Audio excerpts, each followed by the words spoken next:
One of the guys mocked to the San Francisco Giants several times over the past few years is once again one of the most interesting free agent fits this offseason. We're going to break down why several MLB insiders believe he will be a San Francisco Giant to begin the 2026 season here on SF Giants Digest. Welcome back to the channel. Thank you for tuning in. Before we start, I have noticed only about 12% of you guys are subscribed to the channel that are watching. 87% of you guys are not. So I do encourage you, make sure to go down below, hit the subscribe button. I will have all of the breaking news, the rumors, all the speculation this winter here on the channel. So it would be much appreciated if you went down and hit the subscribe button. Now getting into this video, we are talking about former Dodger, former Cub, and most recently former New York Yankee, Cody Bellinger. Now this is from Sports Illustrated. They wrote, Bleacher Report's Kerry Miller believes Bellinger is on his way out, predicting he's headed to the National League with the San Francisco Giants. In his outlook on the upcoming offseason, Miller predicts Bellinger as a 9-figure candidate, signing a 3 or 4 year deal with the Giants. Now my immediate thoughts to this comment, or this quote, whatever you want to call it, is that it's not extremely likely. Buster Posey, Zach Manassian, even Greg Johnson, they have all been extremely outspoken about the fact that pitching is going to be the focus. They're placing a heavy emphasis on that position this offseason. We saw how quickly the rotation depth crumbled. We saw how quickly the bullpen crumbled after the trade deadline and with some injury. That is going to be where their focus is this entire winter. Now, Alex Pavlovich has repeatedly said on Giants Talk, all of his articles, that if this front office is gearing up to pay one of the major offensive producers in this free agent class, they are keeping it very quiet, keeping it very close. All of that is in-house, but I also do not think that this is going to happen. The offense it's above average right now. I mean, your lineup is headed with Rafael Devers, Willy Adames, Matt Chapman. Those are very good guys at the top of your lineup. You hope Jung Hoo Lee takes a step. You hope Elliot Ramos returns to the all-star form we saw in 2024. But there are a few holes, second base, right field, whatever you may say. But immediate needs are in the pitching rotation. So that's why I do not think that this happens. But it does make sense when you think about the fact that outfield defense and specifically right field is one of the holes in the offense. So I guess you could make the mock that Cody Bellinger will end up in San Francisco.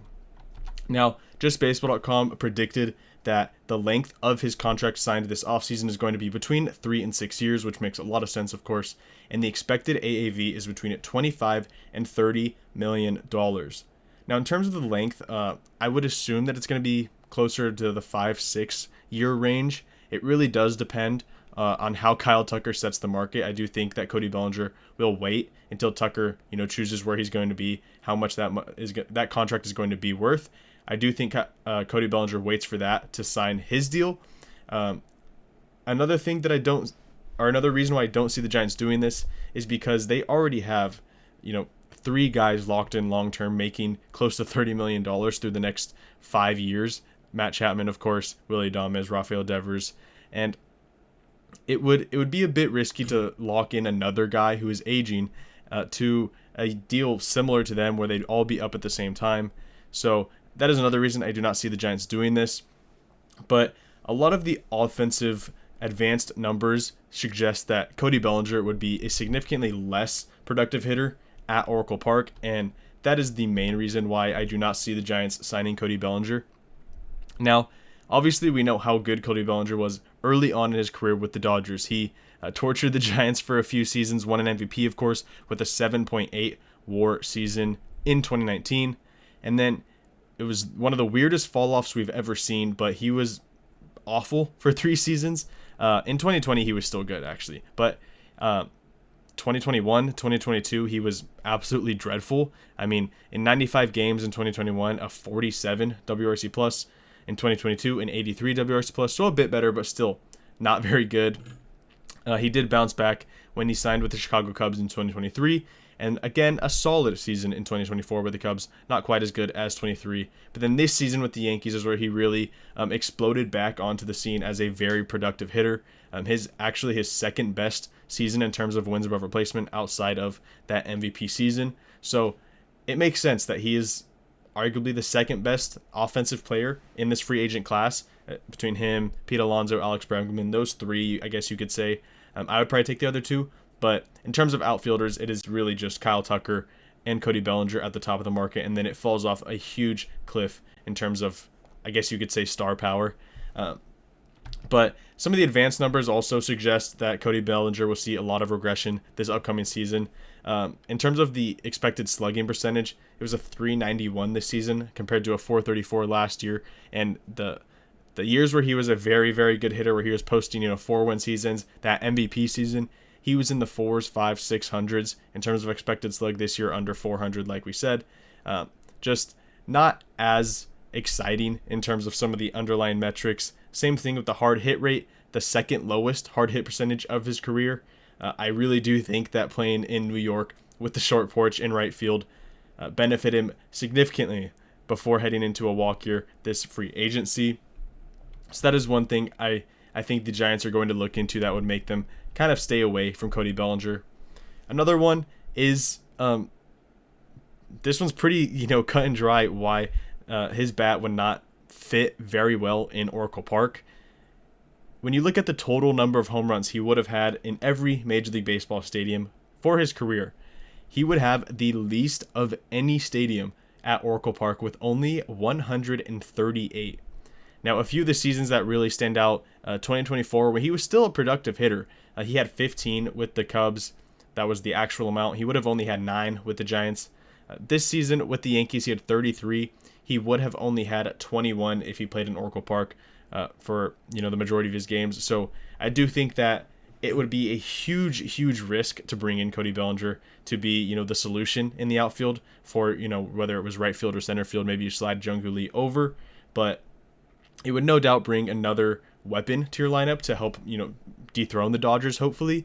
But I do not think when playing at home that Cody Bellinger would be the asset that a lot of fans are expecting him to be if he were to sign with the San Francisco Giants. Now, the last thing is, of course, the defense. He is a very talented defender in the outfield. That is the one big positive in this discussion, is that, of course, the Giants' defense in the outfield has been absolutely abysmal across the past few years. Jung Hoo Lee was awful last year in center field, just not very aggressive, late jumps to balls, not very good in terms of range. Same thing with Elliot Ramos. That one was a lot more obvious. He was actually costing the Giants games in left field, but just extremely poor defense for the Giants outfield as a whole. And then right field was kind of a rotating or a cycle of guys that kept changing. Luis Matos, Mikey Yastrzemski, Drew Gilbert was the one bright spot in terms of outfield defense for the whole season, and he only played 27 games in the big leagues. So overall, the Giants had probably the worst defensive group in baseball in terms of outfields. So Cody Bellinger would be a huge plus to that side of things. Since 2017, when he debuted, he is 8th in Major League Baseball with 45 defensive runs saved in terms of outfielders that have played at least 5,000 innings in the outfield. 33 outs above average, which I believe was 11th, 39 fielding run value. So it's pretty obvious that he's a very good defender in the outfield, but I would not be extremely excited about the Giants going out and getting a $150 million, maybe $200 million outfielder for 5 or 6 years. That his biggest plus is outfield defense throughout the entirety of the contract. I would think that if he came to San Francisco, which I don't think he is, first off, I think he understands how hard it is to hit there, and especially with some of the underlying metrics, he would regress a significant amount if he came to San Francisco. But if he were to come there, I think the numbers would drop by a pretty wide margin from what we saw in 2025 from him with the Yankees. I do not think he would have a 30 home run season with the Giants. So that is why I am not too excited about the possibility of bringing in Cody Bellinger. I think it would be an overpay with the production they would get out of him in Oracle Park for the majority of the seasons.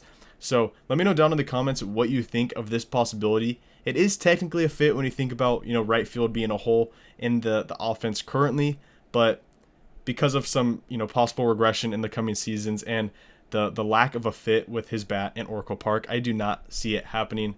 Let me know what you think down below, and make sure to subscribe to SF Giants Digest.